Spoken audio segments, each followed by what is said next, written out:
The CCP is capturing New York City. Commentary. The Chinese Communist Party excels in conducting overseas influence operations. These are coordinated actions aimed at swaying public opinion and influencing key decision-makers in a given country, often using tactics such as misinformation, social media manipulation, and psychological strategies that exploit emotions and spread propaganda. As the media and financial capital of the world, New York City has been a primary target for the CCP's influence operations for many years.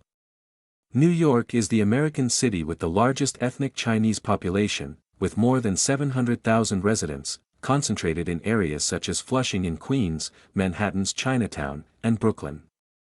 This makes it perfect for the CCP's United Front Work Department's new core mission of overseas Chinese work, which involves co-opting, mobilizing, and controlling ethnic Chinese communities to promote CCP narratives, suppress dissent, gather intelligence, neutralize critics, and coordinate campaigns against anti-communist/pro-democratic Chinese in the U.S. Northeast.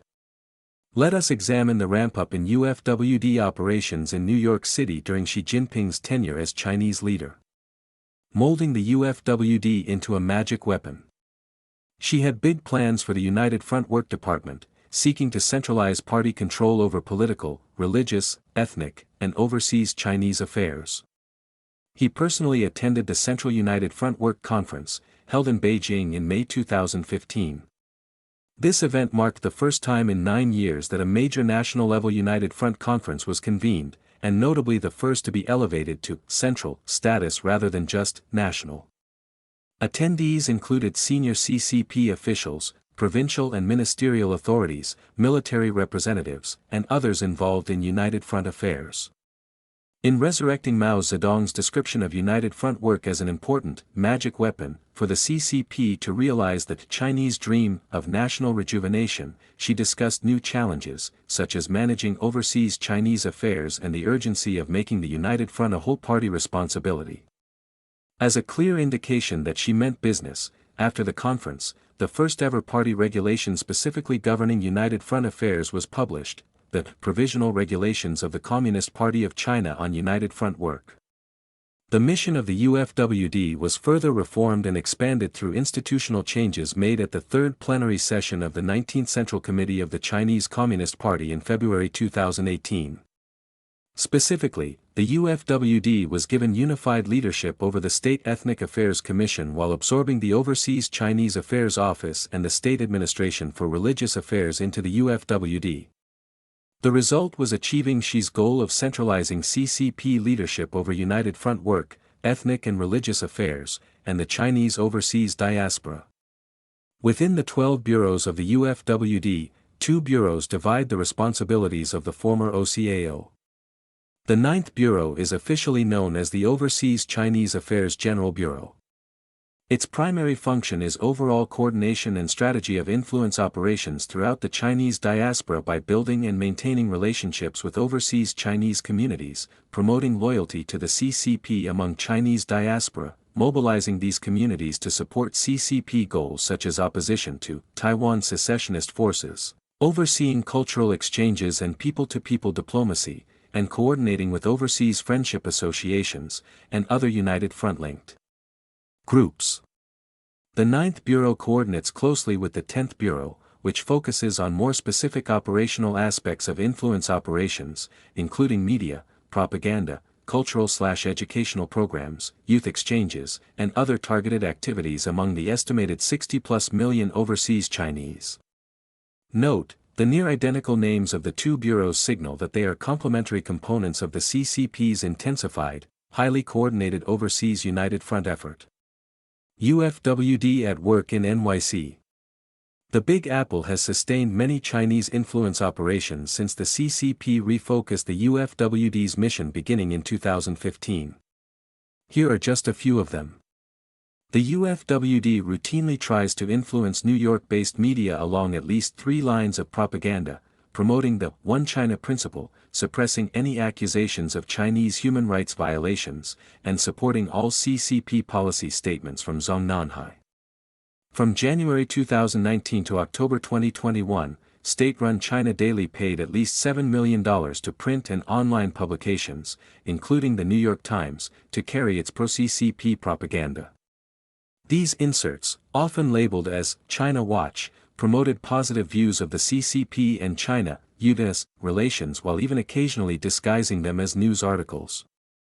On the social media front, in November 2021, the Chinese consulate in New York signed a $300,000 contract with Vipi Media Incorporated, a New Jersey-based company near New York, to recruit at least 8 influencers on platforms like Instagram, TikTok, and Twitch to produce 24 sponsored content segments promoting the Beijing Winter Olympics and disseminating CCP-friendly narratives through social media influencers without overt disclosure.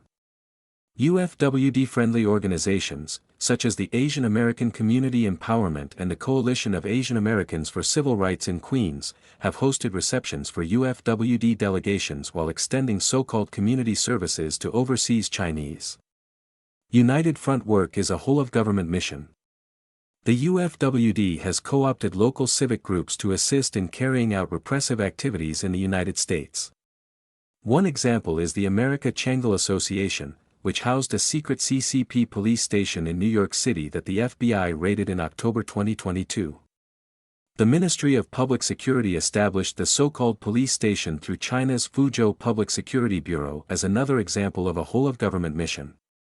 The station targeted critics of the CCP, including pro-democracy activists and Falun Gong practitioners. In parallel, ACA President Liu Jianwang later admitted to recruiting individuals to harass dissidents and disrupt Falun Gong protests during Xi Jinping's 2015 U.S. visit while receiving payments from the Chinese consulate for recruitment purposes. The UFWD organized protests against then-Taiwanese President Tsai Ing-wen after she arrived in New York for a visit in March 2023. According to The Guardian, the demonstrations were organized by local UFWD-friendly organizations, including the Brooklyn Chinese United Overseas Chinese Mission. Protesters were allegedly offered $200 to attend. Large banners were provided to the protesters by the Fuzhou Lang Chi Association and the Fujian Foundation in USA, 2 other CCP-friendly organizations. The ongoing prosecution of Linda Sun, who served as the Deputy Chief of Staff for consecutive New York governors Andrew Cuomo and Kathy Hochul, could be another example of the UFWD in action. She is accused of being a Chinese agent who used her position to advance Beijing's interests, particularly by undermining relations with Taiwan and avoiding scrutiny of Beijing's human rights abuses. Sun allegedly engaged with key figures regularly, such as Shi Jinping, a standing committee member of the All-China Federation of Returned Overseas Chinese and head of the U.S. Federation of Chinese American Entrepreneurs, as well as regional UFWD branches in her native Jiangsu province. Lastly, as part of the UFWD strategy of using economic incentives to foster dependence and loyalty, she also allegedly directed lucrative COVID-19 personal protective equipment contracts to Chinese companies connected to the CCP during the pandemic. Concluding thoughts. The United Front Work Department has been hard at work in New York as it executes its expanded, overseas Chinese work mission, in this case, to surveil and suppress Chinese dissidents while promoting Beijing's interests in all matters and commensurately undermining U.S. interests. The UFWD's actions involve influencing U.S. media and decision-makers, orchestrating pro-Beijing protests on demand, fostering economic dependencies on CCP-run enterprises among overseas Chinese to gain leverage, facilitating pro-CCP cultural exchanges, suppressing anti-China human rights reports and associated protests, and coordinating actions with other Chinese bureaucracies to execute the CCP's efforts to capture New York City. Perhaps the UFWD's biggest coup was indirect assistance in the election of Zoran Memdani as mayor of New York City, who benefited from CCP-connected donors and CCP-supporting parts of the activist network in New York, such as the nonprofit The People's Forum. Memdani received donations from groups aligned with CCP narratives, funded by Neville Roy Singham, an American tech millionaire who relocated to Shanghai. In addition, Singham's sister, a professor at East China Normal University in Shanghai, also allegedly donated to pro-Memdani PACs. Another Mamdani campaign overlap with the CCP was a volunteer video editor on his campaign who later relocated to China and produced content defending the CCP while downplaying Uyghur genocide claims, as reported by the Daily Caller. While these CCP connections are indirect, Mamdani has not disavowed any of that support, and the UFWD operatives are clever enough to keep such support behind the scenes while expecting future considerations. New York City appears to be a main front in the CCP's ongoing hybrid war with the United States.